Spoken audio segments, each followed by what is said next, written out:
এ ঝিনাইদহ শহরের যুবক এই জন্য পায়ে হাত রেখে বলে যায়, আরে কাফের বেদুইনদের কথা আমার আল্লাহ কত গুরুত্ব দিয়েছেন। আর আমরা তো মুসলমান, আমরা মুসলিম পরিবারে জন্মগ্রহণ করলাম। আজকে আমার মাকে আমি পছন্দ করলাম না, মুরব্বী হয়ে গেল, মায়ের সঙ্গে অসৎ আচরণ করলাম, বাবার সঙ্গে অসৎ আচরণ করলাম। এই জন্য সরকার বাহাদুর প্রত্যেক জেলায় জেলায় বৃদ্ধ আশ্রম করতে বাধ্য হয়েছে, ঠিক কিনা বলে? আমরা কি খেদমত করি? এই জন্যই তো সরকার বাহাদুর বৃদ্ধাশ্রম করছে প্রত্যেক জেলায় জেলায়। কি আছেন নাকি আপনাদের কারো বাবা মা কি আছে বৃদ্ধাশ্রমে? আছে নাকি? হায় হায়।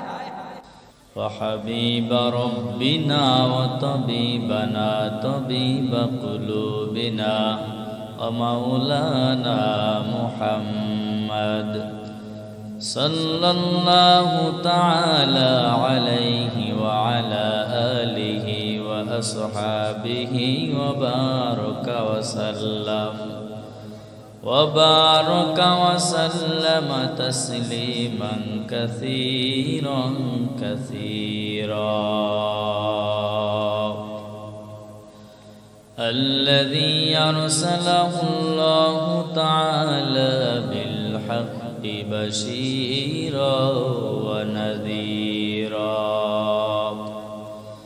وداعيا إلى الله بإذنه وسراجا منيرا. أما بعد فأعوذ بالله من الشيطان الرجيم. بسم الله الرحمن الرحيم.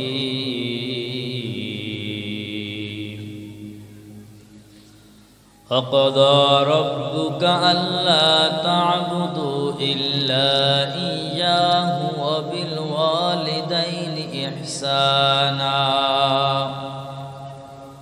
وقال رسول الله صلى الله عليه وسلم إن الجنة تحت أقدام الأمهات أو كما قال النبي عليه الصلاة والسلام. صدق الله العظيم وصدق رسوله النبي الكريم ونحن على ذلك من الشاهدين والشاكرين والذاكرين والحمد لله رب العالمين. محبতের সাথে আমরা সকলেই নামাজের মাঝে যে দুরূদটা পড়ি, জবান খুলে উচ্চ আওয়াজ ওই দুরূদটা সকলেই পড়ি।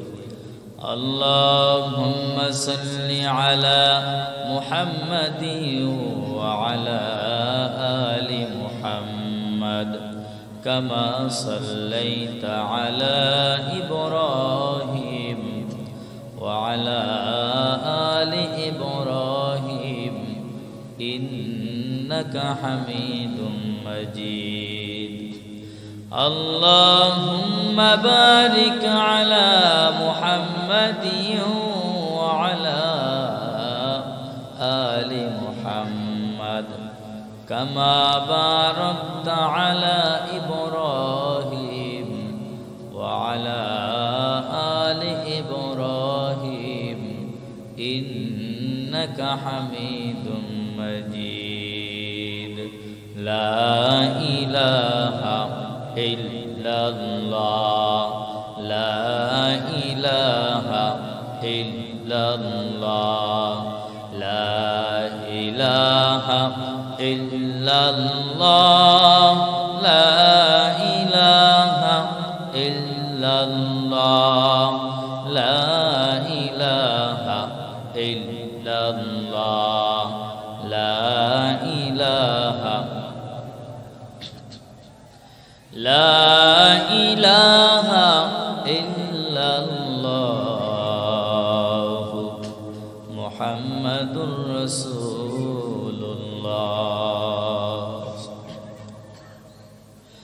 সুবহানাকা লা ইলমা লানা ইল্লা মা 'আল্লামতানা ইন্নাকা আনতাল আলিমুল হাকীম। রব্বি ইশরাহ লি সাদরি ওয়া ইয়াসসির লি আমরি ওয়াহলুল 'উকদাতাম মিন লিসানি ইয়াফকাহু কওলি। الحمد لمن قدر خيرا وخبالا الحمد لمن قدر خيرا وخبالا الشكر لمن صور حسنا وجمالا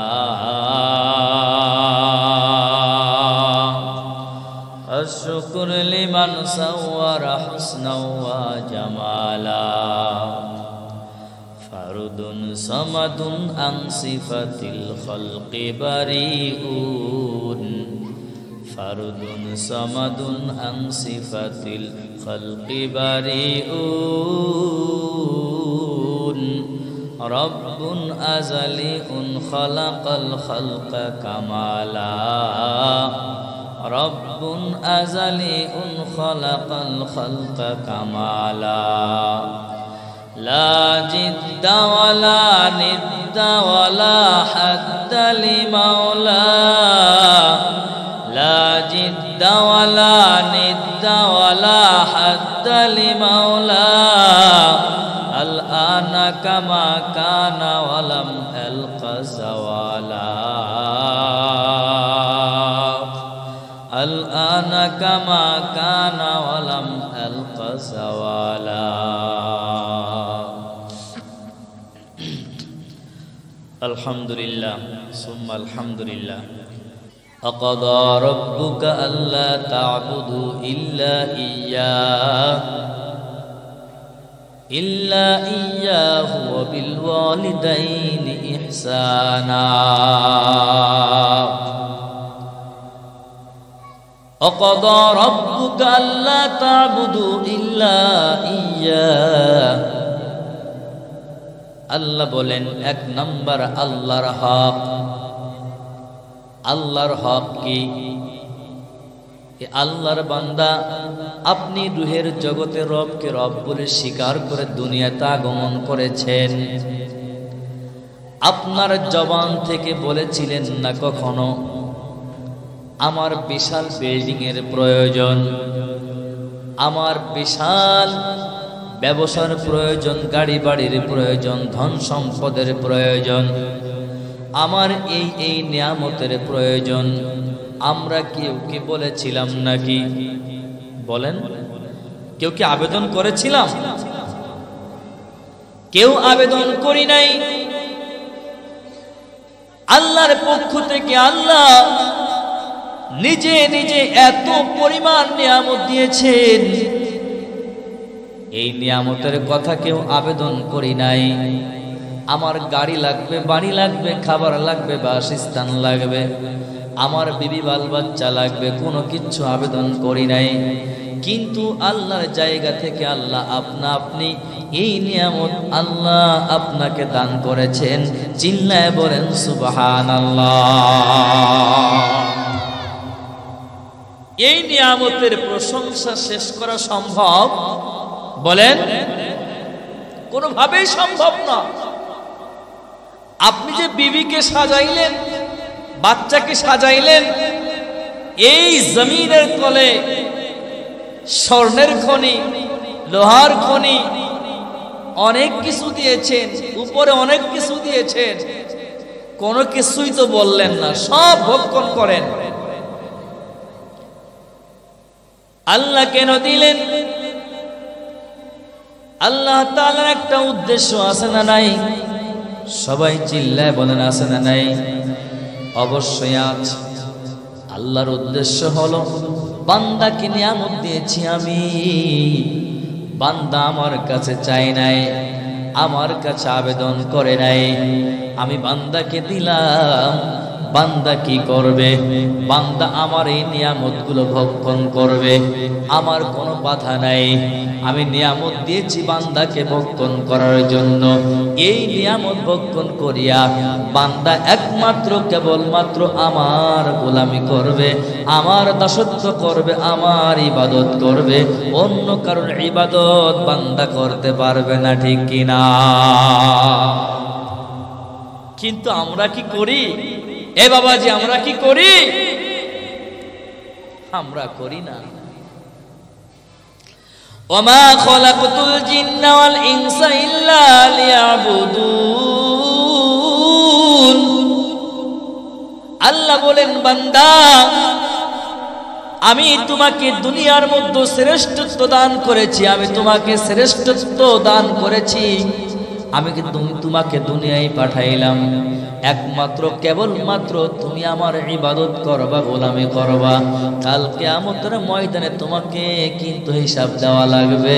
যদি ইবাদত করতে পারেন আল্লাহর জন্য, অবশ্যই অবশ্যই আপনি কিন্তু জবাবদিহিতা প্রশ্নের অ্যান্সার করতে পারবেন।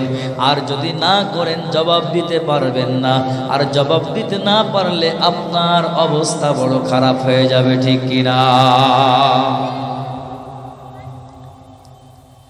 আল্লাহর হক কি কি এইটা তো বর্ণনা করার সুযোগ সময়ও নাই।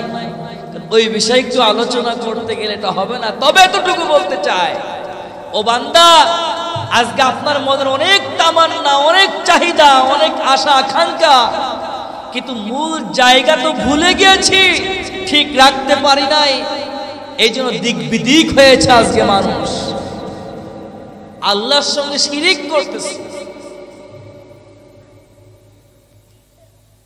এ বান্দা, আল্লাহর হক আদায় করেন। ওয়াইন জাহাদাকা আলা আন তুশরিক ফালা তুতি'হুমা। ও বান্দা, আল্লাহর সঙ্গে শরীক করবেন না, কাউকে শিরিক করবেন না, শিরিক করবেন না। খবরদার খবরদার, কিয়ামত পর্যন্ত নামাজ পড়বেন, জিকির করবেন, তাসবিহ টিপবেন, ও আল্লাহর বান্দা নফল ইবাদত করবেন, তারপরও শিরিক গুনাহ কিন্তু আল্লাহ মাফ করবে না, ঠিক কিনা? তওবা না করে যদি মুমিন হতে পারেন, শিরিক গুনাহ করে কিন্তু কবরে বাবা আপনার জায়গা না। এই জন্য আল্লাহর সঙ্গে শিরিক করেন না। আল্লাহর হক আদায় করা হবে। এই যে 5 ওয়াক্ত নামাজ ফরজ করেছেন কে? চিল্লায় বলেন, কে করেছেন? আল্লাহর হক আদায় করতে গেলে নামাজ পড়া লাগবে কি লাগবে না? চিল্লায় বলেন। সিয়াম সাধনা করা লাগবে কি লাগবে না? তৌফিক থাকলে হজ করা লাগবে কি লাগবে না? তৌফিক থাকলে যাকাত দেওয়া লাগবে কি লাগবে না? কালেমা পড়ে ইমানদার হওয়া লাগবে কি লাগবে না? কিন্তু এগুলার খবর আমাদের ভেতরে নাই। আমরা মুখে মুখে বলি আমরা আল্লাহর প্রিয় বান্দা, আমরা নবীর উম্মত, এই স্লোগান দিয়েই সমাজে চলতেছি, কিন্তু মুসলিম কাকে বলে এখনো খবর নিলাম না। শাব্দিক অর্থ আত্মসমর্পণকারী, আর যে ব্যক্তি আত্মসমর্পণ করে ওই ব্যক্তিকে নিজের মতো জিন্দেগি পরিচালনা করার সুযোগ আছে বাবা? এই বলে সুযোগ আছে? নাই। এই জন্য আজকের থেকে এরাটা করে নেন। আল্লাহর বান্দা, আল্লাহর সঙ্গে শরীক করবেন না কাউকে, কারণ আল্লাহ কুরআনের ভিতরে জানিয়ে দিয়েছে আল্লাহু আহাদ, আমার আল্লাহ এক, আল্লাহুস সামাদ, লাম ইয়ালিদ ওয়া লাম ইউলাদ ওয়া লাম ইয়াকুল লাহু কুফুয়ান আহাদ। ভালো করে পড়ে নিয়েন ছোট্ট সূরাটা, দেখবেন আমার আল্লাহ কেমন, আমার আল্লাহ কত বড়, আমার আল্লাহর সমকক্ষ কেউ নাই, আমার আল্লাহ এক, দ্বিতীয় তার সঙ্গে কোনো শরীক নাই। সুতরাং আজকের থেকে আল্লাহর হক আদায় করতে রাজি আছি কারা কারা? হাত উঁচা করে দেখায়া দেন। আল্লাহ কবুল করেন, বলেন আমিন। এ আল্লাহর বান্দা, আল্লাহর হক আদায় করবেন। বিরল আলোচনা, আমি ওদিকে যাব না, কারণ আমি একটি ভিন্ন বিষয়ে আলোচনা করব। এই আয়াতের শেষ অংশের ভেতরে যাই। এবার আসেন বান্দার হক। বান্দার হক সহজ, কিন্তু বান্দার জন্য মানা বড় কঠিন। আল্লাহর হক কঠিন থাকলেও বান্দার জন্য মানা কিন্তু বড় সহজ।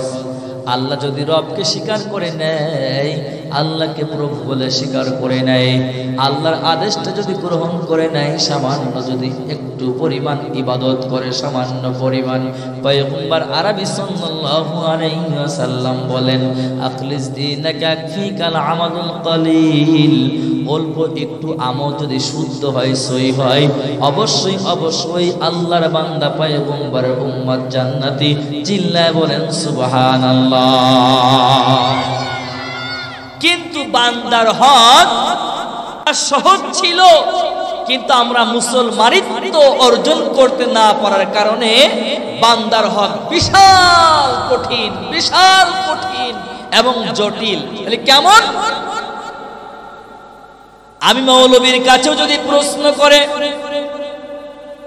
তুমি তোমার ভাইয়ের হক আদায় করেছো কিনা, তুমি তোমার বোনের হক আদায় করেছো কিনা, তুমি তোমার পাড়া প্রতিবেশীর হক আদায় করেছো কিনা, তুমি তোমার এলাকার হক আদায় করেছো কিনা, তোমার যে অবস্থান আছে তোমার অবস্থান জায়গায় তুমি হক আদায় করেছো কিনা, প্রত্যেকটা জবাব যদি আমাদের দিতে হয়, ও বান্দা জবাব না দিয়ে কিন্তু কেউ কবরে শান্তির জায়গা পাবেন না। একবারে চিন্তা করে দেখেন, অন্য হকের ভেতরে ঢোকার আগে আমি কার প্রতি জুলুম করেছি, অত্যাচার করেছি, নির্যাতন করেছি, আমি এর হিসাব দিতে পারবো কিনা আল্লাহর কাছে চিন্তা করা দরকার, ঠিক কিনা? বান্দার হক খুব কঠিন। আল্লাহর হক রাতের অন্ধকারে মুরব্বীদের দোয়া নিয়ে, পরামর্শ নিয়ে ঠিক মতো তওবা করলে আল্লাহ মাফ করে দিবেন। আর বান্দার হক মেরে দিয়ে আল্লাহর কাছে মাফ চাইবেন, মাফ হবে না। ওই বান্দার কাছে আগে মাফ চেয়ে আসতে হবে, ঠিক কিনা বলেন? এই জন্য বান্দার হক খুব জটিল এবং কঠিন। সাবধান হয়ে যান, সবার সবার হক আদায় করতে হবে। যারা মায়ের জাতি আছে, শ্বশুর শাশুড়ি, সন্তান সন্ততি, পরিবার পরিজন যারা আছে, তাদের হক আপনাকে আদায় করতে হবে। আপনার পরিবারে যারা মেম্বার আছেন, পুরুষ, তারাও আপনাদের হক আদায় করতে হবে। সব হকের বয়ানের ভেতরে আছে, একটা বাদ দিয়ে করে না। এটা চূড়ান্ত সিদ্ধান্ত দিয়েছে আমার আল্লাহ, চূড়ান্ত ফায়সালা করে দিয়েছে। এই হক আদায় না করে কেউ আমরা বাঁচতে পারবো না, সুযোগ নাই। যেহেতু এটা মহিলা মাদ্রাসা, হযরত খাদিজাতুল কুবরা রাদিয়াল্লাহু তাআলা আনহা মহিলা মাদ্রাসা, ও আল্লাহর বান্দা হকের বর্ণনা করতে যায়। যেরকম একজন পিতা তার সন্তানের হক আদায় করা দরকার আছে না নাই? জোরে বলেন। আজকে তো আমরা সন্তানের হক আদায় করতে অনেক পেছনে পড়ে আছি, অনেক পেছনে পড়ে আছি। কারণ সন্তানের হক আদায় না করার কারণেই আজকে এই যে বাবা মা লাঞ্ছিত, বঞ্চিত, অবহেলিত, নিষ্পেষিত, নিপীড়িত, নির্যাতিত হচ্ছে কি হচ্ছে না? চিল্লায় বলেন, হচ্ছে কি হচ্ছে না? অবশ্যই হচ্ছে। কারণ কি? হক আদায় করে না। একটা সন্তান দুনিয়াতে আগমন করার পরে কিছু হক আছে না নাই? বলেন। দুনিয়াতে যখনই আগমন করবে তখন কি করবেন? ডান কানে আজান, বাম কানে ইকামত দিতে হবে কি হবে না? হুজুর এখন তো ক্লিনিকে হচ্ছে, ওজা তো ব্যবস্থা নাই, কি করব? এখন পরিবেশ পরিস্থিতি আপনার ওইখানে যেও দিতে হবে। এই ব্যবস্থা তো বাংলাদেশে নাই, আপনাকে দিতে হবে। যদি আপনি এই সন্তানের মাধ্যমে আপনি ভালো কিছু আশা করেন, এই দুনিয়ার কল্যাণ চান, পরকালে কল্যাণ চান, তো অবশ্যই আপনাকে শিক্ষা দিতে হবে। এরপরে কি করবেন? সুন্দর একটি নাম রাখবেন, কিন্তু নাম রাখবেন সুন্দর একটি। আমি যেখানে অবস্থান নেই ওইখানে এরকম নাম আছে, সুন্দর একটি ঘটনা। এ আল্লাহর বান্দার নাম রাখে কি জানেন? বলতো লালটু, বল্টু, পেলটু, আছে না নাই? জোরে বলেন। এই বাবা কথা বলা যাবে না, কি আছে না নাই? না আপনাদের এলাকায় নাই? এই ঝিনাইদহ শহরে আছে, হক আদায় করে, নাম রাখছে। একটা গল্প শোনায় আপনাদের।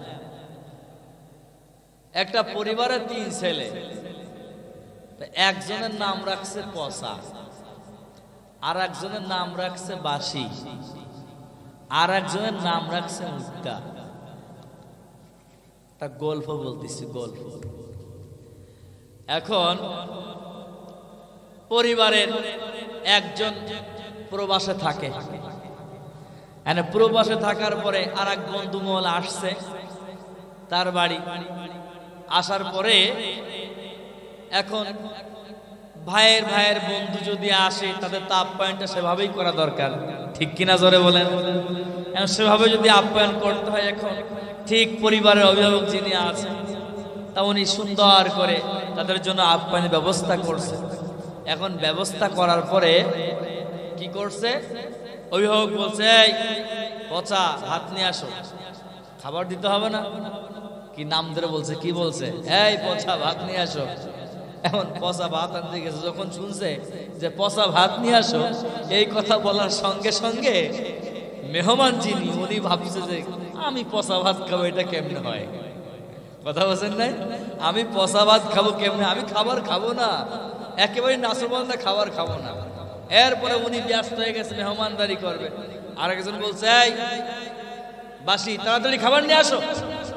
উনি আরো মাথার ভিতর গরম হয়ে কি কয় যে পচা ভাত আনবে, বাসি আবার তরকারি ভাত টাত নিয়ে আসবে, কেমন হয়ে যায়? এখন 3 নম্বরে কয়, এই মুত্তা পানি নিয়ে আসো। এখন তাহলে প্রসাব করে কি পানি নিয়ে আসবে? নাউজুবিল্লাহ। বলেন কি এইরকম নাম আছে না নাই? বলেন আছে না নাই? আমরা সন্তানের হক যদি আদায় না করি, এই সন্তান কি পিতামাতার হক আদায় করবে? বলেন। এ তো এই স্বাভাবিক একটা গল্প বললাম, অসংখ্য। আমি যেখানে থাকি তার পাশেই এর একটা নাম আছে, বাস্তবতা। এলাকা খোঁজ নিয়ে দেখেন নাম রাখছে মজনু। শুনতে তো অনেক সুন্দর লাগে, তাই না? এই মজনু মানে কি? মজনু মানে কি? চিল্লা বলেন পাগল। কি তার নামই রাখছে পাগল, ভালো কিছু আশা করা যায়? আপনাদের ভিতরে থাকলে রাগ করবেন না দয়া করে, এটা বোঝানোর জন্য বলছি। আর একজন নাম রাখছে পাপ্পু।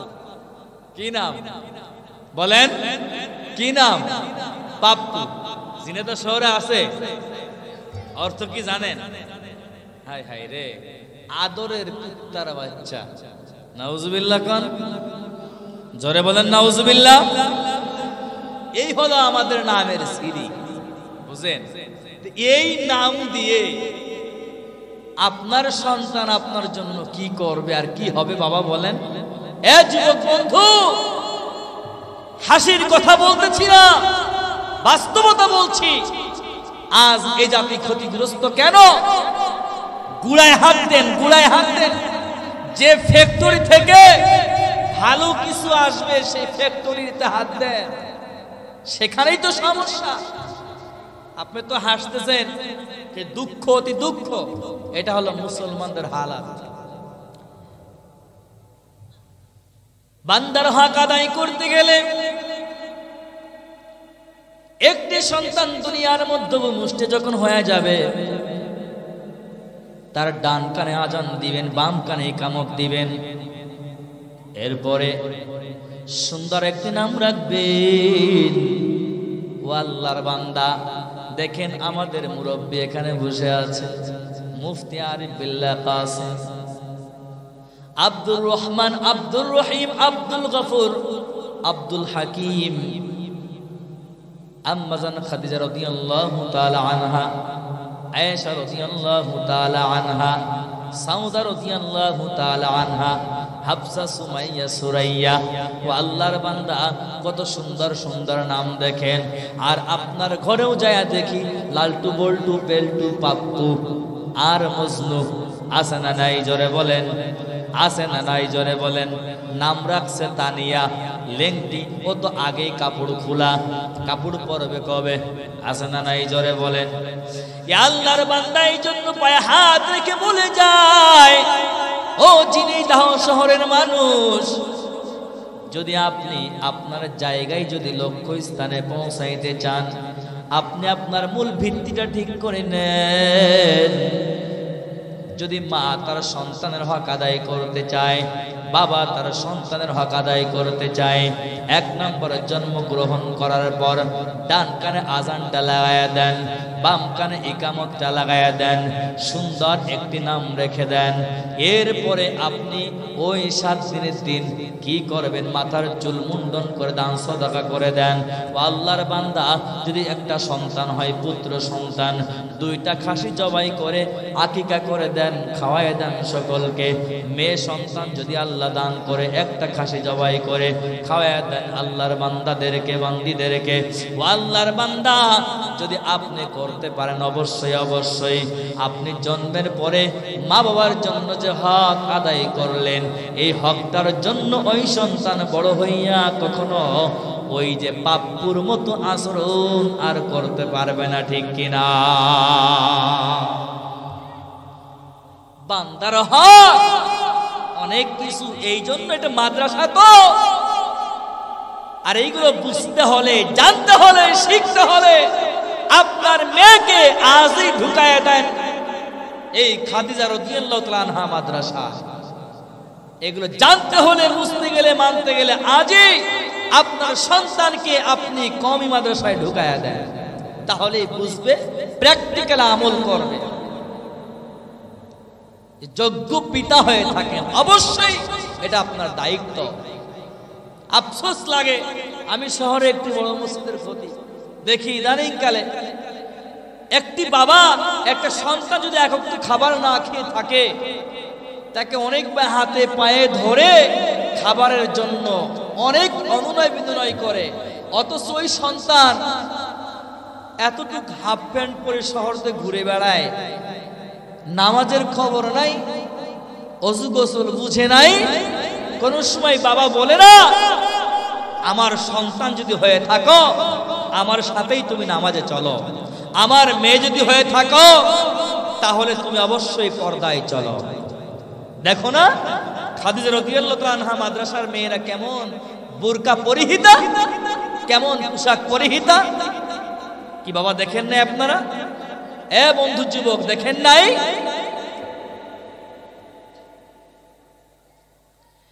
প্রাণের প্রিয় যুবক ভাই, আমার বাবা যে পর্দার আড়ালের মা, সকলকে অনুরোধ করে বলে যায়, একটু খেয়াল করে বুঝিয়ে নাও,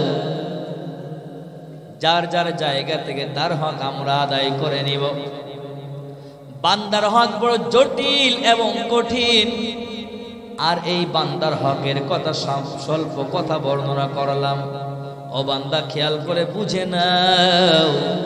এরপরে বান্দার হকের ভেতরে সব থেকে দামি হক মা এন্ড বাবা। এই মা এন্ড বাবাকে যারা কষ্ট দেয়, যারা তাদের সঙ্গে অসৎ আচরণ করে, এদের জন্য লানত আল্লাহর পক্ষ থেকে গজব। এরা কেউ জান্নাতি হতে পারবে না, এরা সবাই জাহান্নামের আসামি। চিল্লায় বলেন নাউযুবিল্লাহ। আর এগুলো হয় কেমনে? শুরু থেকেই যখন এই সন্তানকে লেভেলে না নিয়ে আসে, ওই যে উস্তাদরা এখানে বক্তব্য দিল যে আপনি প্রাথমিক দেখেন তো লেখনীটা কেমন দেখা যায়। ছোট্ট একটি কোমলমতি বাচ্চা, তার লেখনীটা দেখেন। যে আগে বলতেন যে কওমি মাদ্রাসায় লেখাপড়া, জেনারেল লাইন লেখাপড়া হয় নাই। আমিও কিন্তু মাস্টার্স কমপ্লিট হইতে এরকম দেখে মনে করেন না কিছু বুঝি টুঝি না। হে আল্লাহর বান্দা, এটা গর্বের কথা বলছি না, সেই জগৎটা চলে গেছে অনেক আগে। দেখেন এখন মাদ্রাসায় কি পড়ালেখা হয়। প্রাথমিক পর্যায়ে যদি আপনার সন্তানের ভেতরে এই মগজের ভেতরে দ্বীনি শিক্ষা ঢুকাইতে পারেন, আপনার সন্তান ডাক্তার হোক, barrister, SP, DC, OC, IG যাই হোক না কেন, ওই সন্তান কখনো মা বাবাকে কষ্ট দিবে না, বেয়াদব হবে না, গাঁজাখোর হবে না, মদখোর হবে না, পেন্সিখোর হবে না, সমাজে কারো হক মেরে খাবে না, কারো প্রতি অন্যায়ভাবে জুলুম করবে না, অত্যাচার করবে না, কাউকে রক্তাক্ত করবে না, ইফটিজিং করবে না। ঠিক কিনা জোরে বলে? আজকে দ্বীনি শিক্ষা না থাকার কারণে প্রত্যেকটা ঘরে ঘরে আগুন ধরে গিয়েছে। এই জন্য সতর্ক হওয়ার সুযোগ এসেছে। আমরা সকলেই সতর্ক হয়ে যাবো ইনশাআল্লাহ। পারবো না ইনশাআল্লাহ? প্রাণের প্রিয় যুবক ভাই, আমার বাবাজি ও পর্দার আড়ালের মা, একটি আল্লাহর হক আর একটি বান্দার হক। বান্দার হকের ভিতর সব থেকে দামি হক মা এন্ড বাবার। আল্লাহ বলেন, অকদা রাব্বুকা আল্লা তা'বুদু ইল্লা ইয়্যাহু ওয়া বিল ওয়ালিদাইনি ইহসানা। এই আয়াতে মুফাসসিরিনে কেরাম ব্যাখ্যা করেছে, ও আল্লাহর বান্দা খেয়াল করে বুঝে নাও, মা বাবার সঙ্গে তুমি যদি মা বাবাকে খেদমত করে আল্লাহকে পেতে চাও, যদি মা বাবার ভালো সন্তান হতে চান, অবশ্যই একটু মনোযোগ সহকারে দিলের কান দিয়ে শুনে নেন। মুফাসসিরিনে কেরাম 6টা বিষয়ে ভাগ করেছে। যদি আপনি একজন যোগ্য সন্তান হতে চান, আল্লাহর প্রিয় বান্দা বান্দি হতে চান, অবশ্যই দিলের কান দিয়ে একটু শ্রবণ করে নেন। এ বাবা, মা বাবার কত দাম, কত দাম, কত দাম! আল্লাহ তার হকের সঙ্গে সঙ্গে মা বাবার হকের বর্ণনা দিয়েছেন। শুধু তাই নাই, কতটুকু দাম একটু খেয়াল করে বুঝবেন। এখন তো অনেক নওজোয়ান যুবক আছে, নতুন বাবার নতুন মায়ের একটি মেয়ে আনিয়া তার পুরাতন মা বাবার খবর আর নেই না, এমন প্রমাণ আছে না? না, নতুন বাবা নতুন মায়ের মেয়ে আনিয়া অনেক প্রমাণ দেখা যাচ্ছে, দাড়িও কেটে ফেলছে। চিল্লা বলেন না নাউজুবিল্লাহ? আছে না নাই? বলেন আছে না নাই? হায় হায়! অথচ দেখেন, গালেবান আব্দুল্লাহ ইবনে উমর রাদিয়াল্লাহু তাআলা, এ আল্লাহর বান্দা কার সন্তান নামটা বলেই তো বুঝছেন। আল্লাহর বান্দার বিবি অনেক ভালো, তার সাথে কোনোদিন বেয়াদবি করে নাই, উল্টাপাল্টা করে নাই, এমন কোন কাজ করে নাই যে তাকে বাদ দিতে হবে। এখন তার বাবা বলছে, তুমি তোমার বিবিকে সাইড করে দাও, বাদ দিয়ে দাও। এখন বিচারক তো আমার প্রিয় নবী সাল্লাল্লাহু আলাইহি ওয়াসাল্লাম। আব্দুল্লাহ ইবনে উমর চলে গেলেন নবীর কাছে, ইয়া রাসূলুল্লাহ, আমার বিবি তো অনেক ভালো, আমার সাথে বেয়াদবি করে নাই, আমি তো দেখিও নাই, অথচ আমার আব্বাজান বললেন তোমার বিবিকে বাদ দিতে হবে। আমার প্রিয় নবী সাল্লাল্লাহু আলাইহি ওয়াসাল্লাম বললেন, হয়তো কোনো সমস্যা আছে। নবীজি সিদ্ধান্ত দিলেন, বাপ যেটা বলেছে ওইটাই করতে হবে। চিল্লায়া বলেন আল্লাহু আকবার। কি বুঝলেন? মর্যাদা কম না বেশি? বলেন কম না বেশি? কত বেশি! এ আল্লাহর বান্দা এই জন্য বলে যায়, মা বাবাকে কেউ অবহেলা করবেন না। একটু খেয়াল করে মনোযোগ সহকারে শুনিয়া নাও। একটা নয়, অসংখ্য ঘটনা বলতে পারবো, অসংখ্য এরকম প্রমাণ দেখাইতে পারবো। ইমাম বুখারী রাহমাতুল্লাহি আলাইহি হযরতে আসমা রাদিয়াল্লাহু তাআলা আনহা সুন্দর একটি হাদিস উল্লেখ করেছেন। নবী করিম সাল্লাল্লাহু আলাইহি ওয়াসাল্লাম তার কাছে প্রশ্ন করেছে, আসমা রাদিয়াল্লাহু তাআলা আনহার মা ছিল মুশরিকা। মুশরিকা তো বুঝেন তো ইনশাআল্লাহ? মুশরিকা নবীর কাছে জিগাই, ইয়া রাসূলুল্লাহ, আমার মা তো মুশরিকা, আমি আমার মায়ের খেদমত করতে পারবো কিনা, আপ্যায়ন করতে পারবো কিনা? আমার প্রিয় নবী বলেন, সিলি উম্মাক, অবশ্যই তোমার মাকে তুমি আপ্যায়ন করবা, আদর করবা, না করার কোনো সুযোগ নাই। চিল্লায় বলেন সুবহানাল্লাহ। মা কি ছিল? মুশরিকা।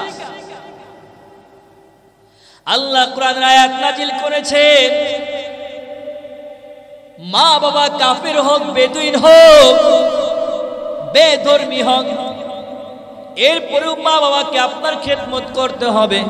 ও আল্লাহর বান্দা, খেয়াল করে শুনে নাও, ওয়াসাহিবুহুমা ফিদ দুনিয়া মা'রুফা, যদি কাফের হয়, বেধর্মীয় হলো, তারপরও তোমার মা বাবাকে তুমি খেদমত করবা, আদর আপ্যায়ন করবা, অবশ্যই আনুগত্যশীল হবে। কিন্তু কতক্ষণ পর্যন্ত? লা তাআতা লিমাখলুকিন ফি মাসিয়াতিল খালিক। নবী আমার বলে, যতক্ষণ পর্যন্ত শরীয়তের বিরুদ্ধে না চলে যায়, ততক্ষণ শরীয়তের বিরুদ্ধে কোনো আদেশ না করলে, ততক্ষণ পর্যন্ত মা বাবাকে তোমার অনুকরণ করতে হবে। চিল্লায় বলেন আল্লাহু আকবার। এ ঝিনাইদহ শহরের যুবক এই জন্য পায়ে হাত রেখে বলে যায়, আরে কাফির বেদুইনদের কথা আমার আল্লাহ কত গুরুত্ব দিয়েছেন, আর আমরা তো মুসলমান, আমরা মুসলিম পরিবারে জন্মগ্রহণ করলাম, আজকে আমার মাকে আমি পছন্দ করলাম না, মুরব্বী হয়ে গেল, মায়ের সঙ্গে অসৎ আচরণ করলাম, বাবার সঙ্গে অসৎ আচরণ করলাম, এই জন্য সরকার বাহাদুর প্রত্যেক জেলায় জেলায় বৃদ্ধ আশ্রম করতে বাধ্য হয়েছে। ঠিক কিনা বলে? আমরা কি খেদমত করি? এই জন্যই তো সরকার বাহাদুর বৃদ্ধাশ্রম করছে প্রত্যেক জেলায় জেলায়। কি আছেন নাকি আপনাদের কারো বাবা মা কি আছে বৃদ্ধাশ্রমে? আছে নাকি? হায় হায়, এই কপাল পোড়া সন্তান হওয়া যাবে না, খবরদার। এক নাম্বার পয়েন্ট, আল্লাহ বলেন ওয়াবিল ওয়ালিদাইনি ইহসানা। ও বান্দা, ইহসান আরবি শব্দ, বাংলাতে বলা হয় অনুগ্রহ করা। মা বাবার সঙ্গে সৎ ব্যবহার করবেন, সৎ আচরণ করবেন। কেমন ইহসান করবেন একটু খেয়াল করে মনোযোগ সহকারে শুনে নেন। আজকে আপনি গ্রাম থেকে ঝিনাইদহ শহরে এসেছেন, আপনি এখান থেকে আপনার সন্তানের জন্য এই মাহফিলের এখান থেকে অনেক ফাস্টফুড আইটেম নিয়ে চলে যাবেন। আপনি ঘরের ভিতরে বিবি আর আপনার সন্তানদের জন্য আরামে খাবেন আর ঘুমাইবেন, আর মা বাবা ওই পুরাতনটা ঘরের ভেতরে, দেয়াল ঘরের ভেতরে বৈশা টুকটুক করে ঘুম আসে না, জাগ্রত থেকে সন্তানের দিক তাকায়া থাকে, আমার সন্তান মাহফিলে গেল ঝিনাইদহ শহরে কখন আসবে।